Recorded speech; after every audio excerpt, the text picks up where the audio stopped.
What's up, Eagle Brook? Thank you so much for joining us this weekend. In case you missed the past couple of weeks, we've been in a series called Living Life Backwards, based on an Old Testament book called Ecclesiastes. It captures the thoughts and perspectives of one of the most successful men to ever live. His name is Solomon, and this book is essentially his journal towards the end of his life. And one of the things that Solomon is rather comfortable writing about is the fact that we all have a birth date and we all have a death date.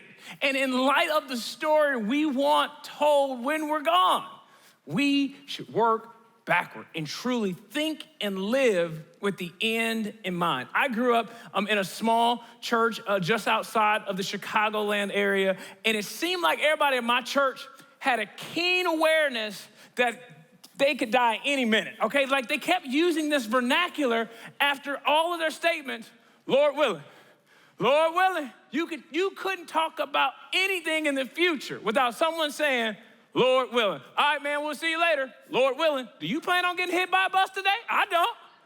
But nevertheless, they say, Lord willing. Hey, you coming over to watch the game tonight? Lord willing. Hey, you got any Thanksgiving plans? Man, my in-laws were gonna come in town, but I don't think they're gonna make it. Lord willing. Did you just pray for your in-laws not to come to your house? Now, here's the deal. I don't think we all should add Lord willing to all of our statements, but I do think it's helpful for us to remember that tomorrow is not promised, and the only thing we've been given is to manage the day that's right in front of us. At the beginning of Ecclesiastes, Solomon says this. He says, what has been will be again. What has been done will be done again. There is nothing new under the sun. It's like Ecclesiastes urges us to think about life under the sun from the perspective of life above the sun. Left to our own devices, we will think about life from the perspective of youth, beauty, love, success, our careers, and personal happiness.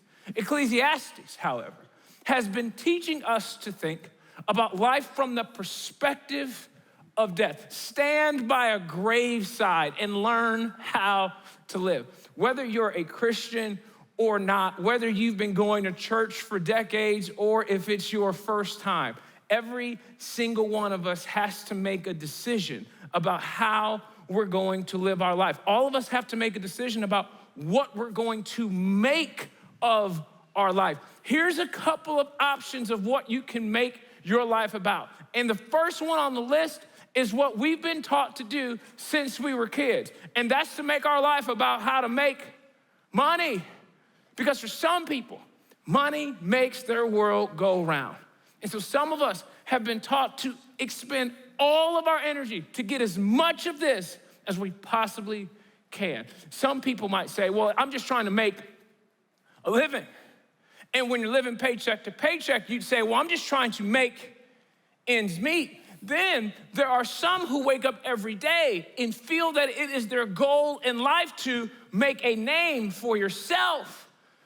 For some, it has become such a mantra that every post that doesn't go viral is a failure in their eyes. Because every day that they're not as famous as they thought they'd be by now is a day they've yet to make a name for themselves. You can wake up in this life and feel like you've got something to prove to make a name for yourself.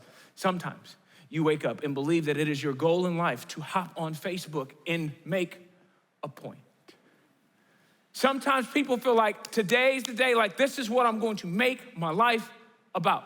Listen, every single one of us is going to do something with our lives. Every single one of us is going to make something of the days we have been put on this planet. And I believe Ecclesiastes points us in the direction of making our life about two things before we die. Not just make money, not just make a living, but what about, number one, making a difference. You were put on this planet to make a difference. Yeah, before we go, we should leave this place better than we found it. I love what Ecclesiastes says in chapter 11. It says, ship your grain across the sea. After many days, you may receive a return. Invest in 7 ventures, yes, in 8. You do not know what disaster may come upon the land. Scholars believe this is referring to a shipping venture that required great patience for the return on investment. The idea was it was wise and good to work for a return that could not immediately be seen.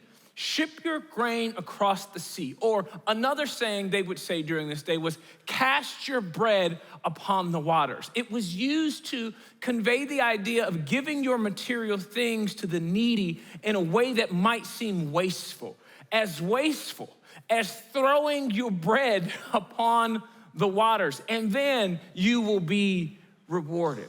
It's like Solomon goes on to encourage us to not put all of our eggs in one basket, because you never know when disaster may come.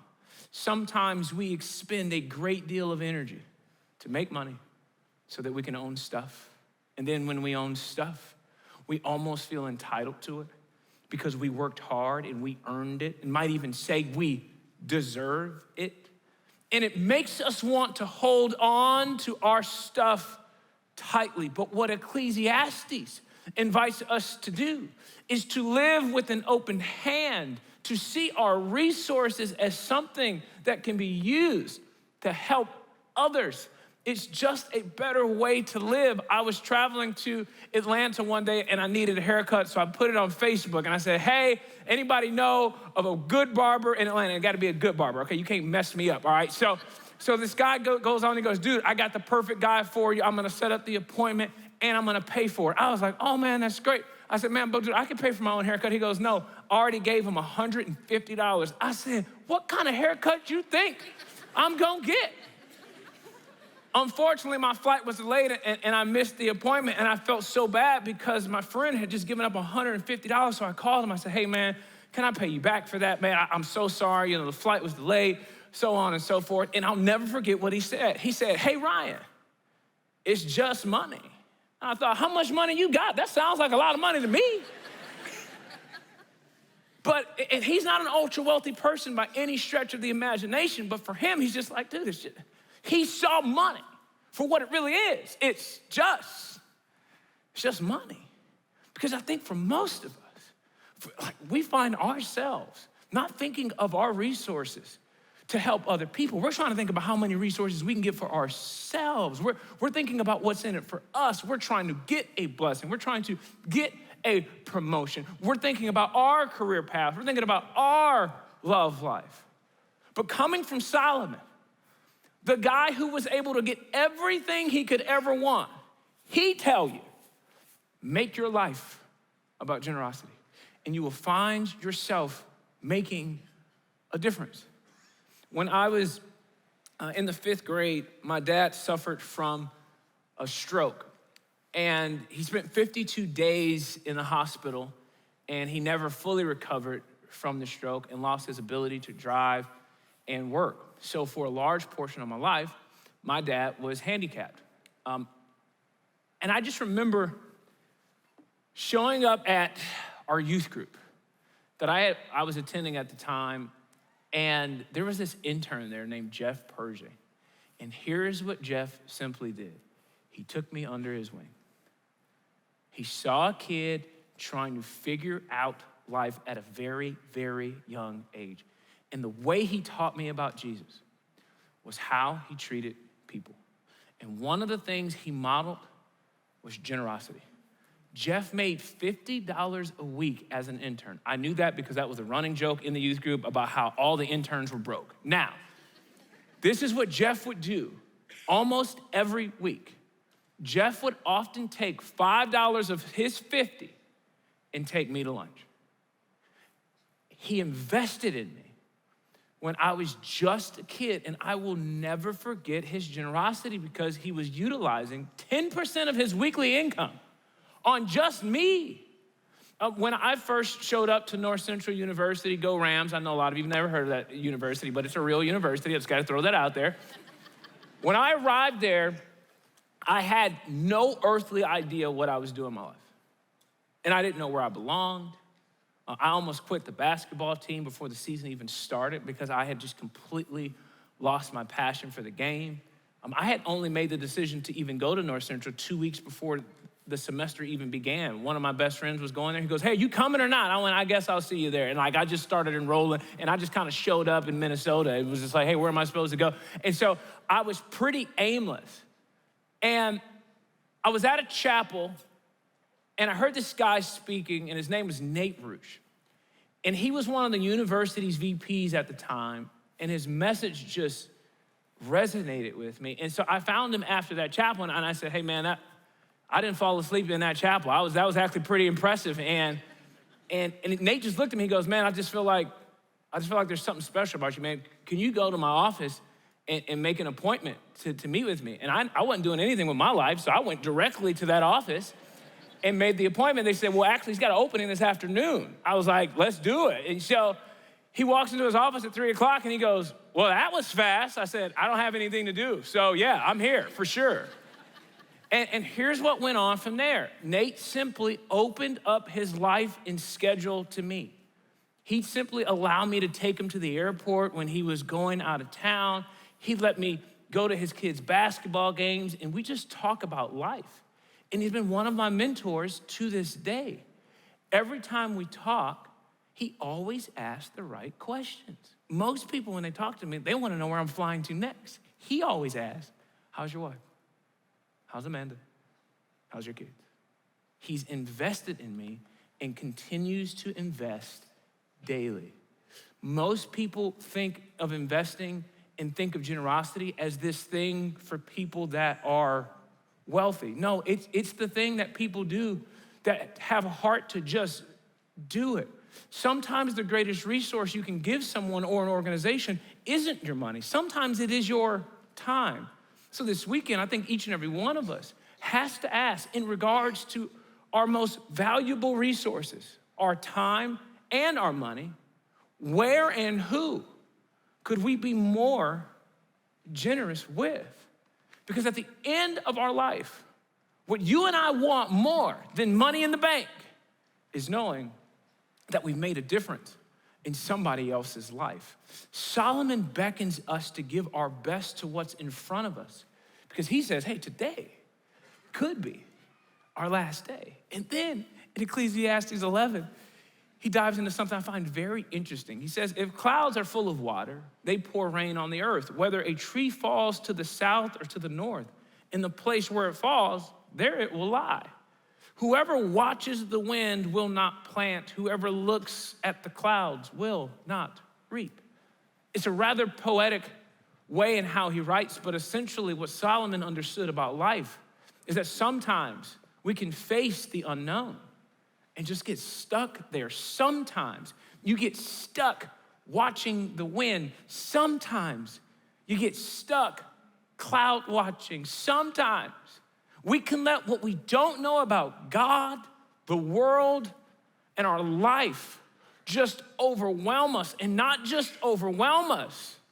In some instances, paralyze us from moving forward at all. Sometimes we try to gather as much information, data, and knowledge as much as we possibly can so we can try and predict the future.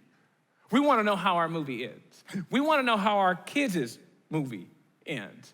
But what's at risk when we're consistently trying to predict and know the future is we can stop living in the present. Anytime my kids and we get in the car, our family, my kids are at the age now where they want to know all the information of where we're going to be going and how long we're going to be there. Ain't none of your business. Get in the car, all right? We're going to go where we're going to go. Hey, we're going to the mall. That's enough information for you. Well, do we get a toy out of this? Maybe, depending on how you're talking right now. It's not looking good for you, buddy. They also want to know, are we going to stop and get a car wash? What's the meal plan for this ride? Oh, listen, I'm more of a go with the flow kind of guy. Listen, we're going to eat what we're going to eat when I see something good. It's your mama's job to feed you. Listen, I don't know what we're going to do. But they want to know all the information. Isn't that us sometimes? But this is what Solomon says next. He goes, hey, as you do not know the path of the wind, which none of us do, or how the body is formed in a mother's womb, so you cannot understand the work of God, the maker of all things. What Ecclesiastes encourages us to do is not let what we don't know keep us from getting on with our life. There's a lot you'll never know and a lot of things you'll just never fully understand. As much as we know about how babies are born, there's still a lot about how babies are born that we just don't know.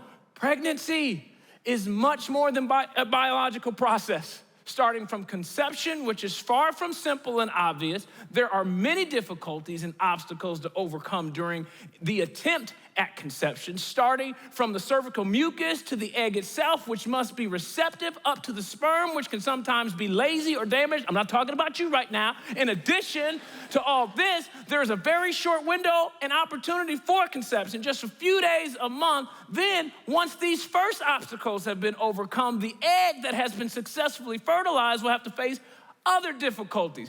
It will have to overcome cell division and the implantation of the embryo in the uterine wall until it receives 40 weeks of gestation when the baby will finally be born. Whew, that was a lot. Listen, Solomon's going, you can go to med school and still not understand all this stuff just as much as you can go to seminary and not understand all there is to know about God or the Bible. There's just a lot of things we'll just never know. And that might be frustrating for you, but I think it should free you.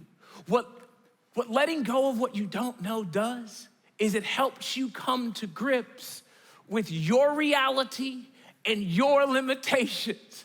I've been fortunate enough over the past couple of years in my life to be able to work with some professional sports teams.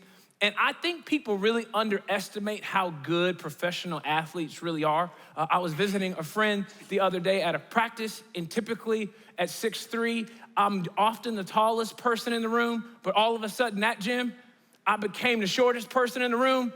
And it was a very humbling process because everybody was looking down on me. And I was like, is this how I make people feel all the time? And I was like, you ain't gonna be looking at me like that. You're gonna put some respect on my name. And I just felt some kind of way about it, you know?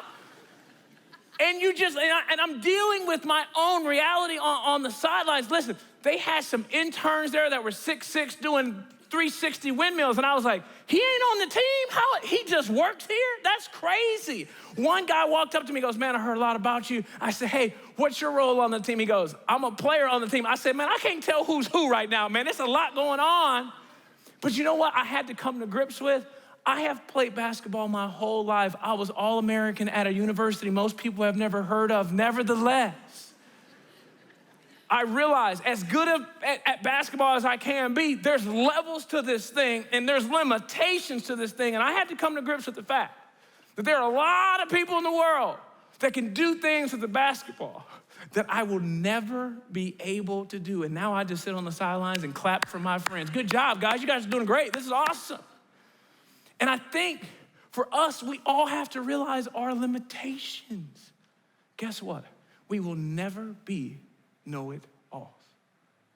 As smart as you are, as many degrees as you might have, as educated as you may be, we will never be know-it-alls. And that's good news because we can put our life in the hands of a God that is all-knowing. When facing the unknown, when you're stuck in your own head and asking so many questions, don't let it stall you. Because when we face the unknown, it requires you and I to trust God enough with what's going to happen tomorrow and give God our best with what's right in front of us today. Jesus said it like this. He says, therefore, do not worry about tomorrow, for tomorrow will worry about itself. Each day has enough trouble of its own. What we gather from Jesus and Solomon is worrying about tomorrow keeps us from really living today. Solomon concludes his thought on this in Ecclesiastes chapter 11. He says, sow your seed in the morning, and at evening let your hands not be idle. For you do not know which will succeed, whether this or that, or whether both will do equally well. He's like, hey, here at the end of the day, like, you only got today. Keep it moving. Ecclesiastes points us in the direction of first making our lives about making a difference. And secondly, I believe it encourages us to make memories. Make memories. You don't know what disaster will strike or when it will strike, so be as prepared for it as you can by giving and giving again and sitting loose with what you have. A life fully lived is a life receiving the reward of today as a gift that you don't deserve and one that God has given to you to enjoy, because one day it won't be possible because you'll be dead. Death is coming for all of us, so we might as well live. And in light of the fact that death is on its way, I'm going to encourage you this weekend to start doing things that you get to do versus things you have to do. We all have those things on our to-do list that we have to do. You gotta feed the dog, take care of that bill, get groceries, call the plumber, get the oil changed, return impulse buys back to Target. Listen, we all got our stuff. But Ecclesiastes is a book that urges us to make the most of our life today and start engaging in some things that we truly get to do. Is there anything in your life that you've been wanting to do, but you've just talked yourself out of it? I mean, just think about like the stuff that you would think. You're like, man, that would be cool, but I don't know. Let me ask you this question this weekend. Whose permission do you need to go and do it? Some of you are thinking, my spouse, she's right next to me, okay? I need her permission, okay? But I mean, just imagine if we just together, just as a family, we just started to go, you know, why don't we give each other permission to make memories? We can make memories together. We can make memories with our friends. Here's the deal for me. A year ago, I contracted COVID-19 shortly after someone very close to me had passed away. I was on the phone with him one day thinking, we're gonna have plenty of conversations in the future. And then all of a sudden, we never spoke again. And I just remember, I remember checking into a hotel as I would begin my quarantine period. And I just began thinking, when I get over this, I'm going to really live. I don't know why, but that changed me. And I called my wife and I just said, you know what? I think I've been taking life for granted. Like, we're not really living. It's kind of like we got all this stuff that we're gonna do someday, but it's like, no, like, when I get home, things are going to change. So we buckled down, we worked some side hustles, we pulled back on some extra spending, and we got serious about paying off all of our debt. Why? So that we could be in a position to be more generous than we've ever been before and really start living. And we started looking at things we've always wanted to do, and we just started actively doing things we love with the people we love. And so what I want to encourage you to do this weekend is to make some memories with some friends. And I encouraged my wife to do this. I said, hey, babe, we're out of debt, we're in the clear. You need to go have some fun. No, I gotta stay here. I gotta take care of the kids. Babe, your best friend's birthday's coming up. Y'all pick a city. I got rewards points. I got everything you need. Listen, y'all go wherever you want. I got you. But Ryan, who's gonna take care of the kids? Their father's gonna take care of the kids, okay? I got this. She goes, Ryan, but how long can I be gone? Ryan, what are you gonna feed them? Don't judge me right now, okay? I got these kids. She went out of town. I hired a babysitter. I said, listen, you are gonna feed these kids, okay? Broccoli, okay? I want the good stuff. My wife gets home at 6. I need you gone by 5:45, okay? Listen. Go make some memories. I mean, at some point, I think we gotta have this mindset of just going, tomorrow's not promised. I've got a group of friends. They are my best friends in the world. I went to college with them, and they have been such a crucial part of my journey. And we always talk about getting together and just making memories, but sometimes we just let it go by the wayside. Well, a couple of months ago, I said, hey, both of your birthdays, two of the 4, their birthdays are in November. I said, hey, I'm gonna be at Eagle Brook on this weekend. Why don't we all decide to be there that weekend? Why don't we all plan to just be in Minneapolis and just have a good time? One of them works here at Eagle Brook Church. Another one flew in from Indiana. The other lives across town. And you know what we decided to do this weekend? Hang out and just make memories. It has not been a luxury weekend, but we've just decided to be intentional about making memories. Last night, we went to the game, and I ate way too much, okay? Like, they were like, you want the cheese curds? I mean, why not? I mean, let's try out the cheese curds. You gotta get the parlor burger. Well, let's get the parlor burger. Around 9 o'clock, we started losing steam because we're all parents. We're like, hey, man, it's been fun, it's cool. Everybody chill out. They're like, should we go out again? Guys, listen, I gotta speak in the morning. Come on, man. Like, we can't be out here acting a fool, you know what I'm saying? Get in the car, let's go, right? So we end up at Old Chicago, double decaroni pizza, okay, cookies, ice cream, 4 a.m. We're like, this was a bad idea. Nevertheless, I laughed so hard multiple times throughout that night, I almost threw up. I was losing my breath. I thought I was gonna have to go to the emergency room. I have to call Jason. Hey, man, I ain't gonna be able to make it. I'm at the emergency room from laughter. Okay, listen, here's the deal. We just got together and made memories. Here's what's interesting. For you and me, when we think about doing things we love with people that we love, what you and I do is we often make excuses for why we're not doing it. Some of us say this, I'll do that when I have more time, Ryan. No, you won't. I'm not saying you won't do it when you have more time. I'm saying you won't have more time. You have to make time for it. Ryan, it's expensive. Okay, I'll give you that. But what isn't expensive these days? Gas is expensive, Target is expensive, especially when you walk in without a plan. Okay, if you ain't going there with a plan, it's expensive. As expensive as the game, the concert, or the trip might be, I'm amazed at what families spare no expense for and where they get cheap. I know families that spend thousands of dollars a month on training their kids for sports between all of their children. I've also seen some Amazon and Starbucks budgets that would blow your mind. When it comes to the things you really want to do, it really comes down to values more than it comes down to whether or not we have the money, because we find money for the things we truly value.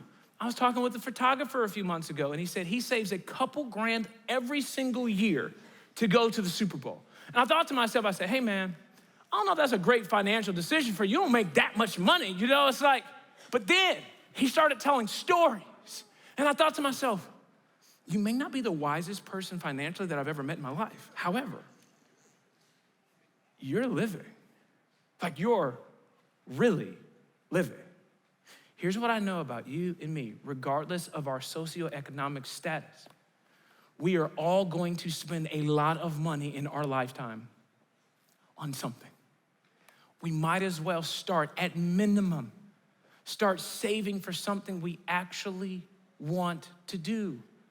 Don't just make memories with your friends, you should make memories with your family. You know what people tell me? Ryan, but the kids are in school, Ryan. Okay, I get that. Here's the deal. I travel quite a bit. There's this place that I go quite often because there's lots of conventions and conferences there. It's called Orlando. There's a place there called Disney. I'm always amazed that whenever I go to Orlando, there are always families on the plane, multiple families with Mickey ears. And I went, aren't these kids in school? Those parents do not care. Ironically, Disney doesn't care either. They're open 365 days a year, okay? My brother is spending Christmas with my sister-in-law's side of the family this year, and they're going to Disney for the day. I said, you can't do that. You're supposed to be at our house. And he's like, what do you mean I can't do that? I'm like, you're right. You can do that. And that's what I hope this weekend does, is that it releases us from all of these expectations society has put on us to actually start enjoying the life God has given us. Am I saying that you should go to the Super Bowl? Every husband here is gonna go home telling my husband, babe, I'm just trying to be a Christian. Ryan said, gotta go to the Super Bowl, but it's not me. It was him. He wants me to go for the benefit of my soul. So I should go. No, here's the deal. Should you go to Disney? Should you go to Great Wolf Lodge? Should you go to the game? Hey, here's what you should do. You should enjoy your life. And if that's something that you would enjoy, do not let the principle keep you from making memories with your family. They're your kids' principle. They're not your principle. And sometimes we can let these rules keep us from truly enjoying our life? Is it something that you've always wanted to do? If so, then yeah, if you can, do it and go make some memories. I send out an encouraging text to people every single week that people have signed up for. And so they get this text one week from me that says, hey, this week I give you permission to enjoy your life. Go and do something fun. One guy writes back, he goes, everything fun costs money. I said, oh, that's what you want to do today? All right, cool. So I Googled 25 fun-free things to do in his city, and I sent it back to him, and I said, put that in your pipe and smoke it. Listen. Some of us just think like we're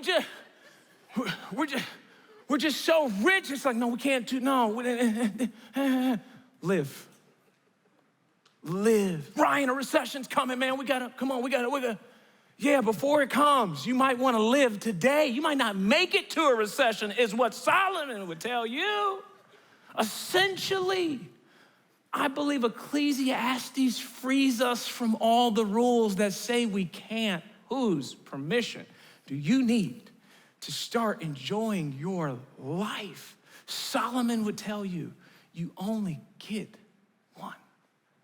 So yeah, maybe we should slow down a little, have some friends around, order some good food, go somewhere fun together. Maybe making a memory with your family and friends is serving somewhere together. To go, let's make a memory. I don't want you to just make memories with your friends this week. I don't want you to just make memories with your family this week. I want to encourage you to make some memories with God.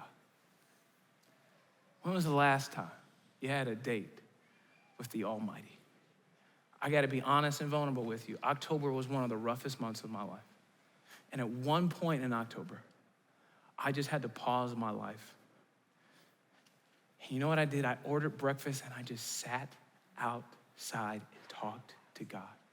And I said, before I let my inbox run my life, I need to refresh my soul with my Savior. And you know what I did that day? I made a memory with God. And I took a picture of my eggs and green smoothie and pancakes. And said, God, I'll never forget this day where you met with me in one of my darkest hours. Here's the deal. Life has a mountain of difficulties we will face for as long as we live. But I think you and I should be the kind of people that make a decision that says, you know what?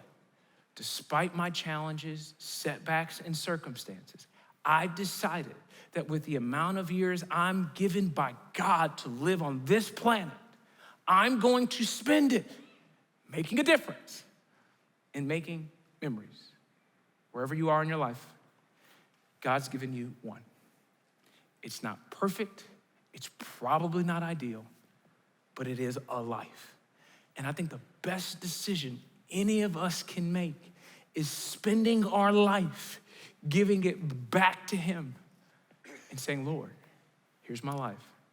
Help me to use it, making a difference and making memories. God, I thank you so much for Eagle Brook Church. I pray, God, that you would help us to live life with open hands. Whatever resources you've given us, may we use that to make a difference in other people's lives. God, I pray that we would not take life for granted. May we be the people that make decisions to make memories with our friends, to make memories with our family. And God, may we not forget to make memories with you. In Jesus' name we pray, amen. Join us next weekend as we close out the series, Living Life Backward. Have a phenomenal week.